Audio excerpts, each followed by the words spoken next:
Hey YouTube, sorry, I'm back. Yes, I'm here for If Loving You Is Wrong, season 3. Yeah, I feel like we're like millions of seasons in, but it's only season 3, episode 15, titled Golfer. Now, before we begin, we have to do the usual.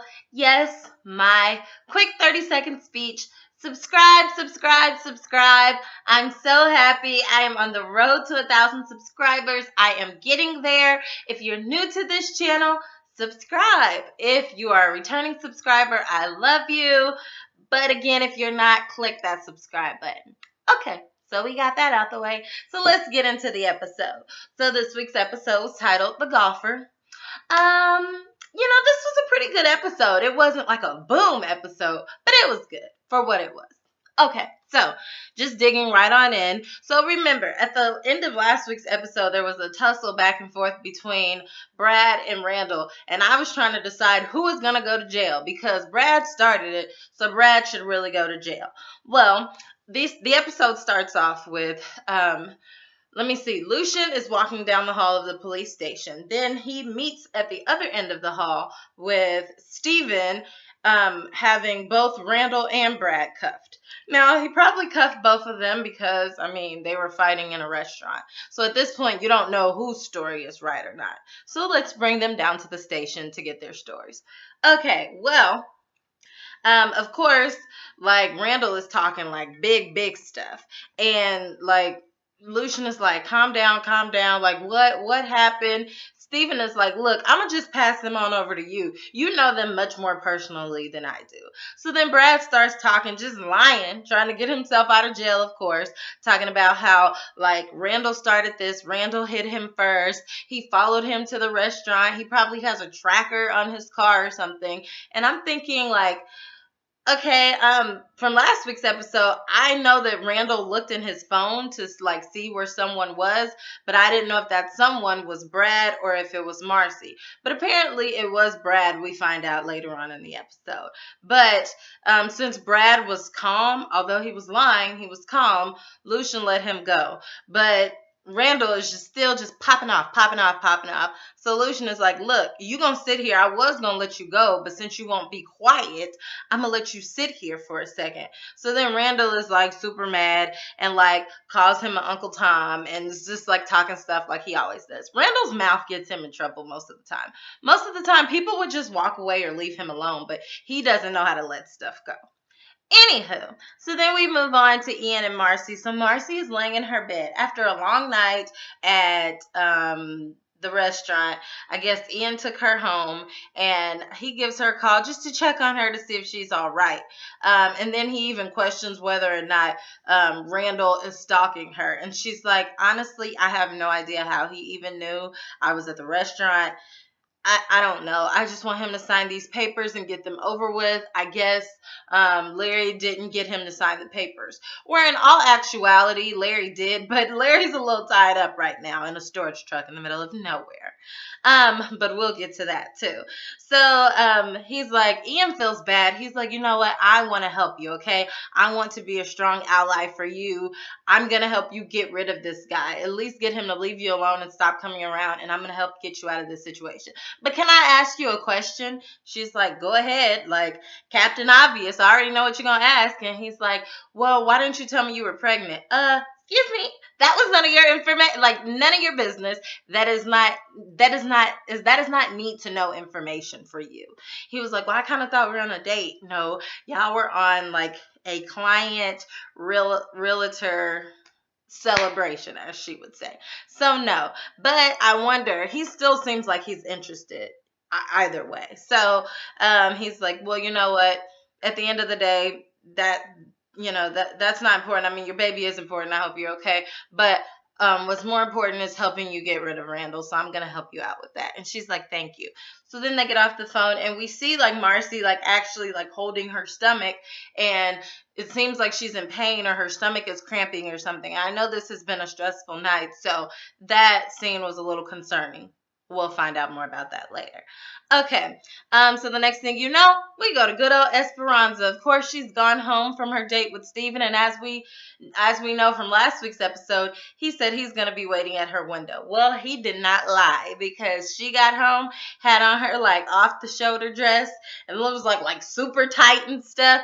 And she is like walking up to her room. Well, before she gets to her room, she pays the babysitter so the babysitter can leave. And then she goes, peeks in her daughter's room to make sure she's sleeping. And then she goes ahead, goes to her room, and bam, Steven is right there waiting by the window like a little teenage boy. Okay. So she lets Steven in, and she's like, don't talk, don't talk. And like throws him on the bed and was like, don't touch me. Of course, she's like all touching him and getting him all riled up, basically to the point where he can't help but to touch her. And like she's just totally taking control in this moment, and they get hot and heavy like once again, which I guess this made for a good like steamy Valentine's Day episode. But yes, so I guess Esperanza is just doing her thing. She's getting exactly what she wanted out of him, so he's enjoying it too. Okay, anywho, so then we see Alex at her house. She goes, she checks on the baby. She looks outside because she sees a car pulling up. That car is Brad. Brad gets out of the car. Of course, he just came from the jailhouse. He is having like a long night as it is, but he is also still curious as to why Randall was able to know exactly where he was. So Brad starts checking his own car for like trackers, and he eventually does find a tracker. So then he goes inside the house with the tracker in his hand. Alex comes downstairs, and she's like, oh, hi, you're back. Because remember, last time she saw him, he sped off. She didn't think he was coming back home. Well, little does she know about the crazy night he had. He probably wouldn't have ended up back home, but he was in jail and whatever.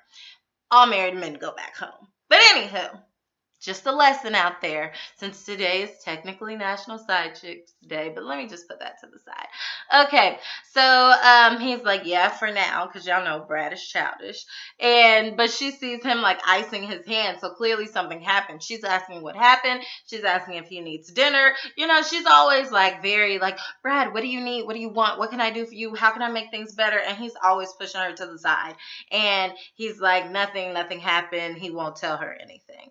Okay, so then he questions her about Randall. Like, did you go over there and talk to Randall? Like, is there anything else you need to tell me about you and Randall? Is there anything you need to tell me, period? Like, I need to know. If there are any more lies, this is basically your get out of jail free card right now. You can tell me anything and you're off the hook. Just make sure that I know everything. And I'm like, Brad, that's a lie. Because you blow up over like any and everything. You leave every 2 seconds.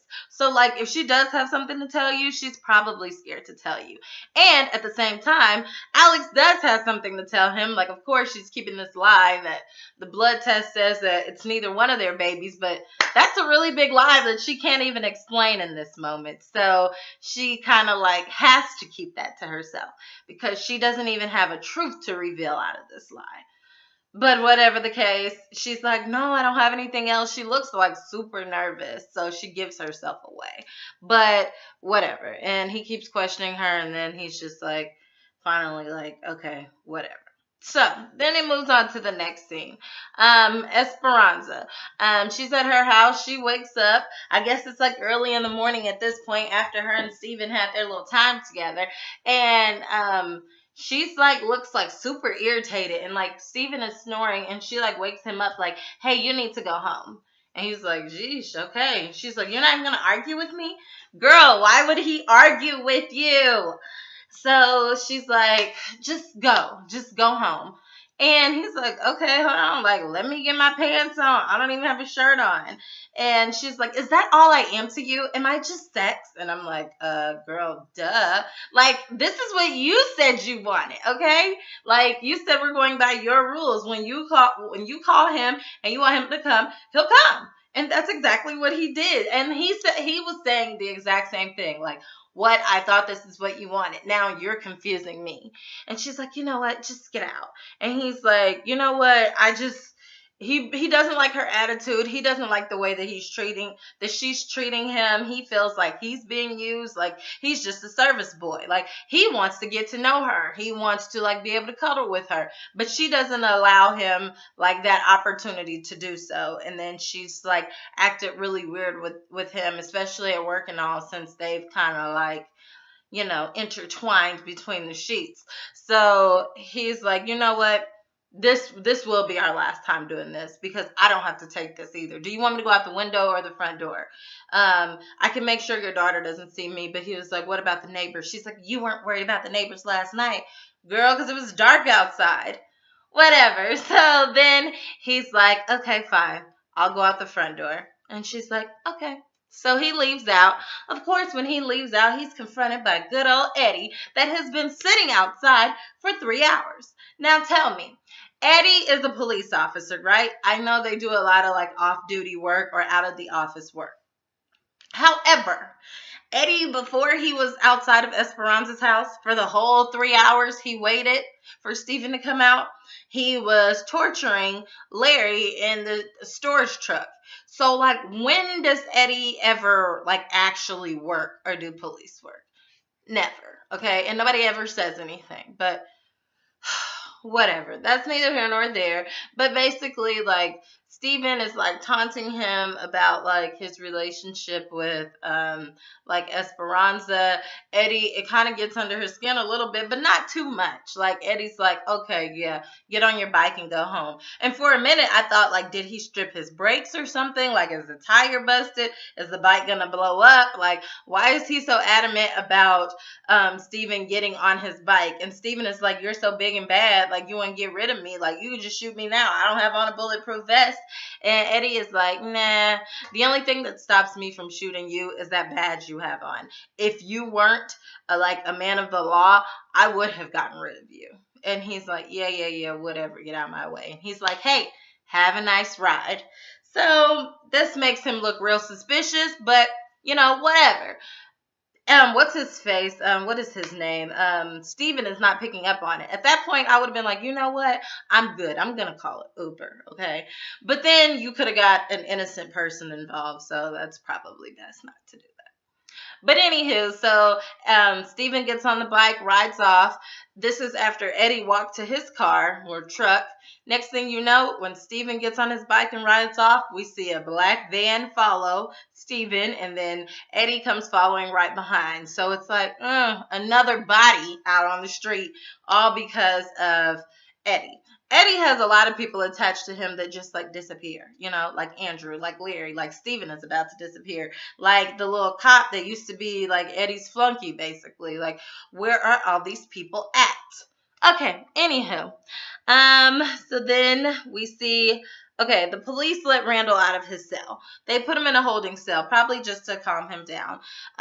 They are like, need to get like some paperwork from him or something, and he's irritated, but they have to cuff him to the chair. It's just a part of protocol, to the bench. He sees Kelly in her cell because they placed him conveniently right outside of Kelly's cell. By the way, these cells look awfully familiar to the cells on the Haves and the Have-Nots, because I'm sure it's the same set. Whatever. But anyway, so the same little blue cells. But anyway, so Kelly, of course, she like takes the bait of Randall taunting her and being like, what are you doing in here? You're a bad mother, wah. Starts basically harassing her like, oh man, Travis was a good guy. You were like obsessed with him. You went and bought that house hoping he'd move in. And then you like killed Ramsey. Then you killed Travis. I mean, you are a piece of work. Sad that your son's going to be an orphan, all this stuff. And like, he's really trying everything to push her buttons. Well, Kelly is stupid. Like, literally, Esperanza and Luschen have told her time and time again, do not talk in here. Stop talking. Just stop. You're saying too much. You're going to incriminate yourself. Don't say anything to anybody in here. And what did Kelly do? She let Randall, of all people, get to her. Like, this is Randall's job. Like, he picks at people. And it was easy to get through to her because all of a sudden she just snaps at him and was like, oh yeah, and the same, I wish I had that same gun that I had to kill Travis so I can blow your head off right now. And so Randall is like, Bam, look up. There's the camera. That was easier. I mean, it's going to make it so easy for them to prosecute you. I mean, like, you really are dumb. Like, you're dumb. And I'm like, didn't I say that like 2 or 3 episodes ago? Like, get rid of Kelly. Like, go put her somewhere else because Kelly, like, she's not smart enough to hold her own. Like, even sitting in jail, it hasn't like strengthened her. It has just made her like go crazy and lose like the little bit of mind that she had left. But I digress. So I don't know what's gonna happen with Kelly, but we shall see. Um, so she's freaking out. She realizes what she's done, and she just goes and sits in the corner in her cell. And I'm like, you should have just stayed in the corner, okay? Randall would have got tired of talking to himself. Okay, anywho, so then we see Eddie. Eddie pulls up to the storage truck where Larry is. So we're happy to find out that he did not kill Larry. He's merely torturing him, which is worse. I'm sure Larry's not eating or anything. So we see him open up the storage truck. Larry looks bad. Like, he looks beat down and everything. Like, he looks like he has blood on his shirt and everything. At this point, Larry's like, hey, my wife, I'm sure she's called and checked on me. Just let me out. I'm ready to go home. And Eddie is like, actually, I went to the station, checked the records. Your wife hasn't checked on you. Your friends, I mean, freak, everybody hates you. Like, nobody even cares that you're missing at this point. You really must not be a good guy. So he's like, well, even better for me. So then he starts to go towards him like he's gonna start torturing him again. And Larry's like, please, please, please, no, no, no, not the bag again. Like, please, like, you could, what are you trying to do? Kill me? And Eddie is like, duh, what do you think I'm trying to do? And he's like, no, no, no, no, no. Like, I know, like, you like power like me and you want people to beg and like, trust me, I get it. But like, can I give you a safe word at least so that like we don't go too far? And he's like, safe word? What, you think I'm into that little nasty stuff you're into? And then he's like, no, no, no, no, no, but just the safe word so you don't accidentally kill me. He was like, the safe word can be golfer. And I'm like, that's why this is the title of the episode. Like, I would have chosen a different title, but that's just me. But anyways, Eddie is like, boy, bye. And he just lets him talk just for the fun of it. And then he decides to get the bag and suffocate him again and like brings him down to the ground, takes the bag a little bit off his head and was like, that's it. Go to sleep, baby. Go to sleep. So it's like he's treating him like a tortured animal. Like, it's horrible, but Eddie loves it. Okay, so then we see Marcy. Marcy, remember I said earlier she was in her bed in pain. Well, she's gone to the doctor's office. She looks like she's in the same pain, except it's like intensified at this point. And it's really sad because as someone, like, I've had 2 kids, I've had 2 pregnancies and 2 kids, so like I've like gone full term on all of them. But I have heard of like people having like miscarriages. So like it kind of seems like that's what could be happening to Marcy. And she even said in this scene like this is a bad feeling for her because she had these same pains before, and this is the furthest any of her pregnancies have gotten. So clearly she's had a miscarriage before. So it was really sad to like watch that, because she wants her baby like more than anything, but she's been under a lot of stress, and the doctor's basically telling her like, you need to calm down. Like, your attitude, your like mental health right now is going to mean so much to the safety of your pregnancy. You need to calm down. And then she's just like, I know, but I'm so scared and I don't want to lose my baby. And like her stomach is in knots at this point. And the doctor is like, look, I don't know what to tell you, but I can run some tests, but you have to calm down. Like, have to calm down. And I know like when any woman is pregnant, like if you have like the slightest stomach pains, like I used to have stomach pains and be like, oh God, what's happening? So it could really be nothing, but then it could be something. So the doctor is going to run tests. But at this point, like, Marcy wants support. So she's asking for Brad. So she asked the doctor to get her phone to call Brad. And she's like, isn't that Alex's husband? She's like, yeah, just call him, like I said. The doctor is like, okay. So she goes in her phone to find Brad. She's like, his name isn't in here. And then, so Marcy says, oh, it's in there under my future. Girl, how is he gonna be your future when he's already someone else's present? And your ex is not even in the past at this point. He is so so engulfed in your present, even though you don't want him to be. Girl, you have to close one chapter before you open another. But that is a sermon for another day. But anyways, the doctor proceeds to call. Anyway, Alex picks up the phone, and Alex is like, hello, are you, like, doctor whoever, because they have the same doctor. And she's like, why are you calling for my husband? And she's like, well, I kind of need to speak to him. Marcy is asking to speak to him, but I can't go into details. And Alex is like, look, I know she's pregnant. She needs to call her own husband. That's his baby anyway, not call my husband. She's like, look, Alex, I don't want to be in the middle of this. Girl, when you decide to get on the phone and call, you got in the middle of this. You should have passed the phone to Marcy, because Marcy can speak, right? So hold it up to her ear. But whatever. The doctor is like, where's Brad? And look, so Alex lies and was like, hey, Brad is asleep. She's like, well, can you wake him up? It's important. She said, no, I can't.